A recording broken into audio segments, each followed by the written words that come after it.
What's up guys, today in this video we just wanted to show you our Bambu Labs A1 printer. It comes with the main piece of equipment and it comes with the stand to hold every single one of the plastic. And it can hold up to 4 different colors.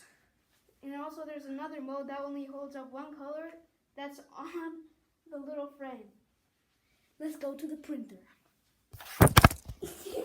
Okay, so this is our Bambu Labs A1 printer right here. Yeah, so hold this. We made this little dumpster thing by this, so it holds out all the stuff that it shoots out. Hold this, Alex. Hold this. It shoots out all these things, so it does the right filament. Yeah, and it cleans it out. Okay, so right here we have the stand that holds 4 different colors. So then it goes through these tubes, goes through here, and melts the plastic, and then here's something that we made. We actually made this.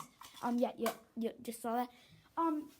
This boat, you can make this boat. This is just like one of the least things you could do because it's small and it's also cool. So today we're gonna make that boat.